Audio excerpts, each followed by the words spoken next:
Hey everybody, this is Richard from Making Something from Nothing, and I'm putting this video up. It's going to be a very short video, but I wanted to share something that I own over here that I picked up when I first got my lathe.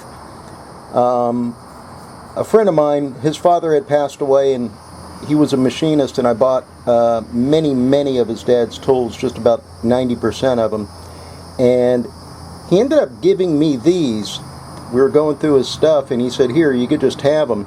The reason why I'm putting this video up is not only to show you guys this interesting little item here, these dies, but also I know there's people out there a lot smarter than me that have been in many industries, and I have researched the internet 9 ways to Sunday and I can't find nothing on these things. This is an inch and a half die, and as you can see, they're a lot bigger. So let's take a look at these things, and hopefully someone down there in internet land can tell me what these things were for and know a little bit more information about them.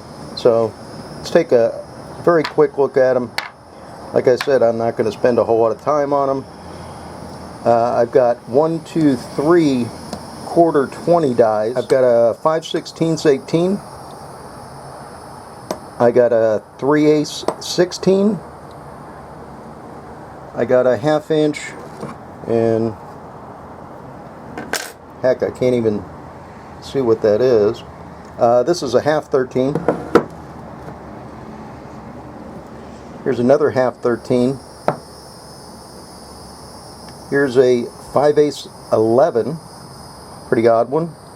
Here's a 3/4 10, and a huge 1 1/4 7.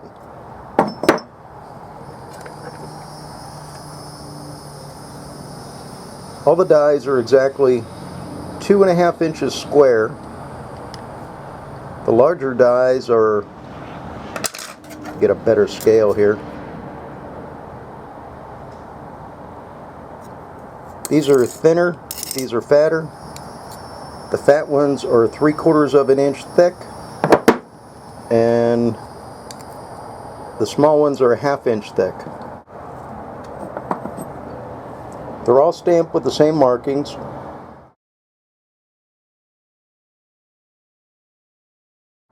Butterfield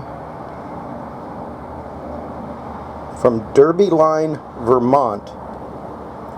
And the only thing I could find on Google was some publication from like 1909 that was talking about blacksmiths. So I'm not sure if blacksmiths used these things way back in the day. If Dave Richards is watching, maybe he might know something about these. But I thought this was really interesting. I've never seen anything like it. I wouldn't mind using them around here in the shop, but how the heck do you hold a square die? I did an experiment over on the little tiny mill I have. I actually threw in a 1/4 inch collet, put in a piece of rod, and I thought maybe I could just bring the rod straight down into one of these dies and thread it, but my little mill doesn't have enough horsepower for nothing like that. All it did was just stall it out, and it probably wouldn't have went well anyway. I tried sticking one of these in a 4-jaw chuck and get it all nice and centered up, but that was about impossible. I don't think I'm a good enough machinist to be pulling off nothing like that. So basically I have these dies. I have no way to use them, and I thought I would put a short video out, let you guys take a look at them.